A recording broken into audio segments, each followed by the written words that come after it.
Hi loves, in this reading we will going to have general reading. Okay. So ang focus na reading na to is guidance from spirits.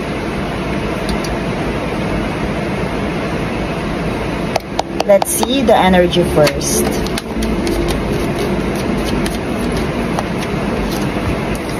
Okay, right now my loves, meron ditong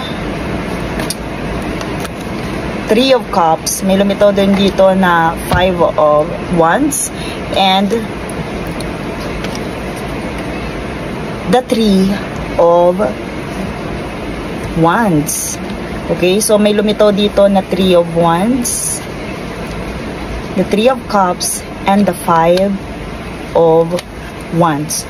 So I hear dito my loves, meron dito pwede right now is meron kang pinoproblema about your friend, about your, sabihin natin, family.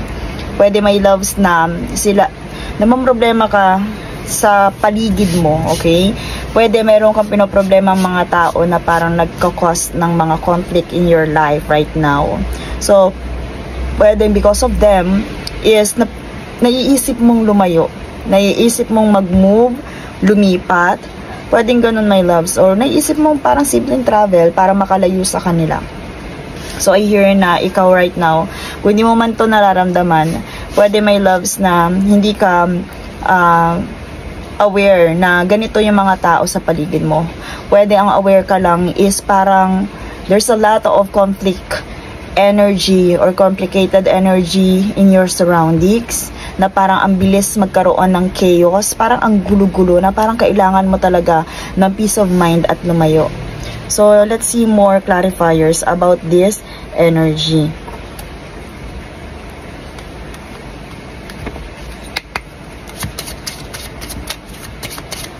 So my loves dito, parang nakakaramdam ka na para bang pag nagsasalita ka, parang laging may kumukontra sa'yo. So may iba, they are being defensive, na parang hindi ka natutuwa doon sa ikinikilos nila in front of you. Pwedeng ganon my loves, ayan. So my loves right now, pwedeng naguguluhan ka when it comes to this matter and sa opportunity na possible dumating sa buhay mo.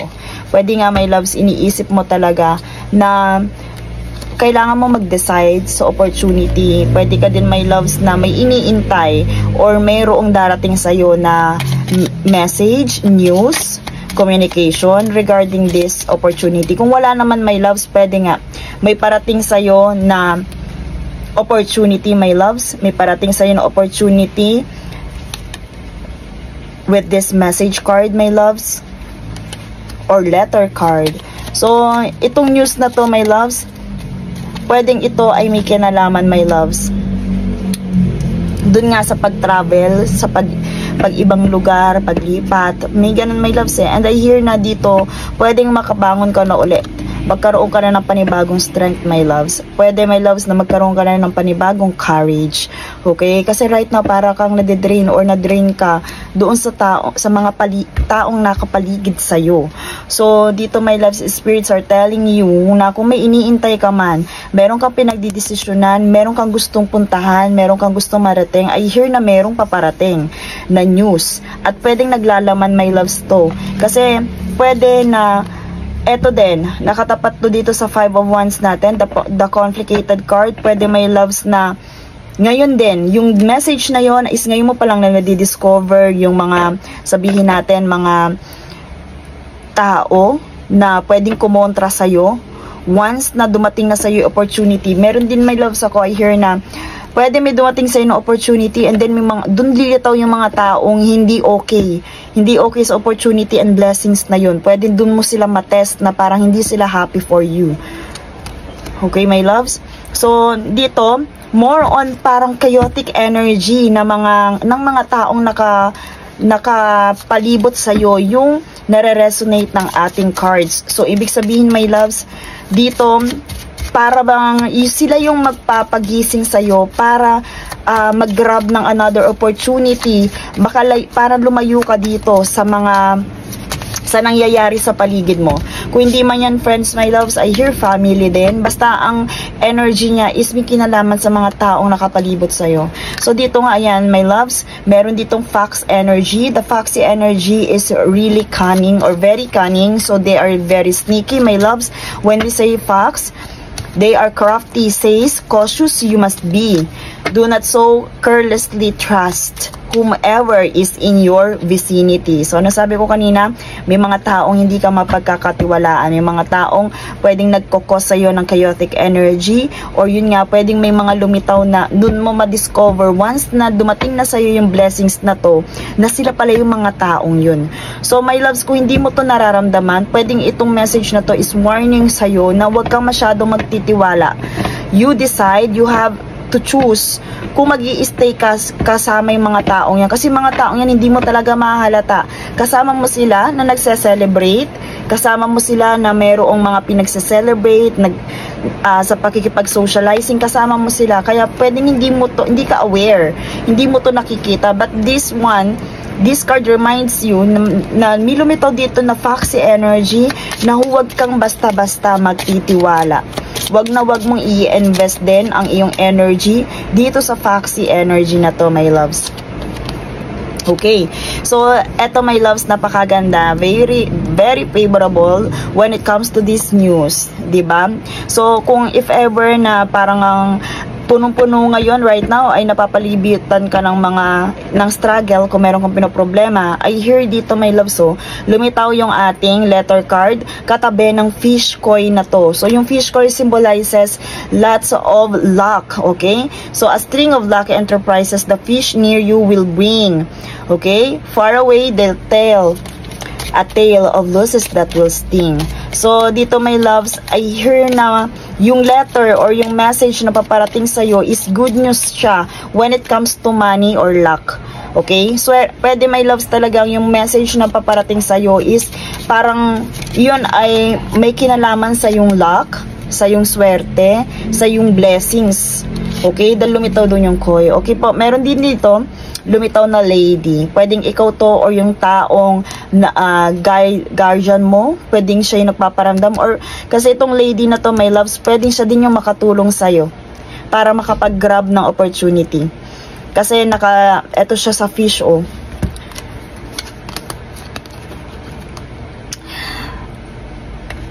So, my loves, dito, lumitaw dito siya sa strength. Pwedeng ikaw din to, my loves, yung lady na to.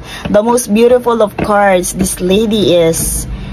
Okay? So, may she bring you luck in life always. Luck na naman, my loves, by kind deeds done thoughtfully. So, dito, my loves, meron dito pinapaalala, kind deeds. I hear na kahit na meron kang nararamdaman ganito sa paligid mo, yung mga taong ito, huwag mo silang papatulan, my loves. So, sabi nga, my loves, mas mainam na ikaw na lang yung pag-usapan. Kasi pansinin mo yung mga taong laging pinag-uusapan, sila pa yung sinuswerte. Yung laging mga binubuli, yung mga parang laging inuusig, sila yung parang nagiging blessed. So, ibig sabihin kasi, nagsasend ka ng energy sa kanila. So, kumbaga, kung malaman mo, madiscover mo sino yung mga taong to, wag mo na silang pag-investan ng energy. Wag kang magbigay ng energy sa kanila dito sa mga foxy energy na to. Okay po? So, let's see. Message from spirits.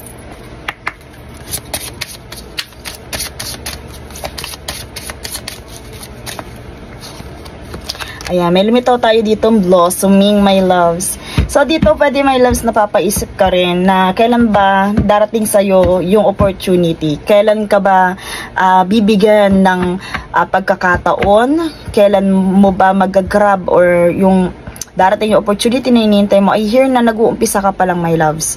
So, dito sa blossoming, pwede kung nakapag-start ka na, blossoming, pwedeng ito yung season mo eh. Kasi andun na yung pag-bloom, okay?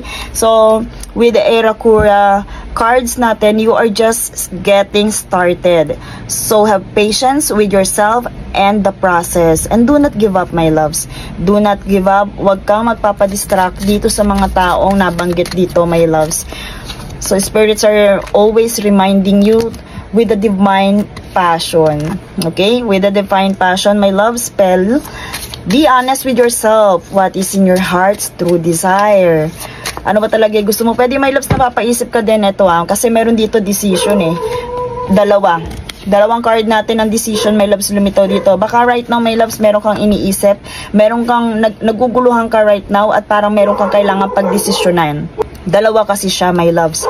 So, spirits are telling you, pakinggan mo, ano ba talagang nasa puso mo? Ano ba talaga yung gusto mong gawin? Yung sa tingin mo mag-e-enjoy ka, yung magkakaroon ka ng fulfillment. Pakinggan mo, my loves. By doing that, pwedeng ma-guide ka dun sa talagang totoong blessing na darating or opportunity na para sa'yo. The true love, my loves, may lumitaw dito. The romantic stirrings in your heart have propelled the universe to deliver great love to you. Pwedeng right now din, my loves, may kinalaman itong sa travel na to. Kung wala kang love life right now, pwede, my loves, na makita mo to or matagpuan mo. Pwede din, my loves, kung meron kayong pinagdadaanan ng love life nyo right now, pwedeng through travel, pagta-travel is ma-discover nyo talaga yung totoong pagmamahal sa isa't isa. So dito, my loves, true love, lumitaw din divine passion. I hear na pakinggan mo, my loves, yung puso mo. Okay? Pakinggan mo yung puso mo, my loves. Huwag kang masyadong magpadala. Huwag kang ma-confuse. Kasi dito, parang undecided ka pa Pero dito na, pwedeng ito din yung guidance na iniintay mo, my loves, with this letter. Pero yun nga, mayroon kasing good news dito. May news na paparating, my loves. So, pagdating sa love life, kung single ka, my loves, I hear na merong nakatakda na para sa'yo. So, ngayon silipin natin yung love life. Let's see this love life connection, this true love. Okay, let's see. Ano bang meron or focus energy ng love life mo right now? Healing heart. My loves, galing ka ba sa pain? Galing ka ba, my loves, sa pain? Pwede, my loves, na nasaktan ka. And dito, my loves, speaking, pwede na meron ka ding iniintay na messages. Dalawa na yung messages. May iniintay ka ba talaga na messages? Meron ka bang tao na hinihintay na mag-message sa'yo, my loves? Kasi lumitaw dito confirmation, pwede din talaga yung messages na to. Ito yung makakapagpasaya ng puso mo, my loves. And the hammer. So, dito, my loves, pwede itong true love na to, dati na tong love. Kasi may hammer dito. Yung hammer, my loves, pagre-rebuild yan ng relationship. And dito siya natapat sa true love. So, pwede, my loves, na meron ditong persistent energy na parang pipiliting mag-work out or i-repair itong nasirang relationship. So, I hear, my loves, na makakamtan mo din yung healing. And once na nakamtan yung healing, yung message na iniintay mo is pwedeng dumating sa'yo.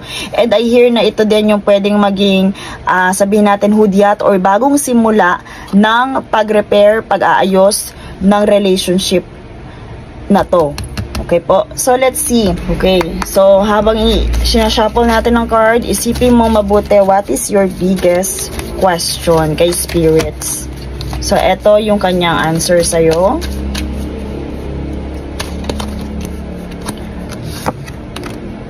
Perfect timing.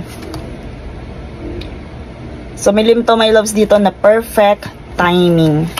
Okay? So, in divine's perfect timing, my loves, I hear na pwedeng hindi pa sa ngayon, lahat ay mag-unfold sa tamang oras at panahon. Okay? And that's all for your reading. Thank you so much and see you in my next one.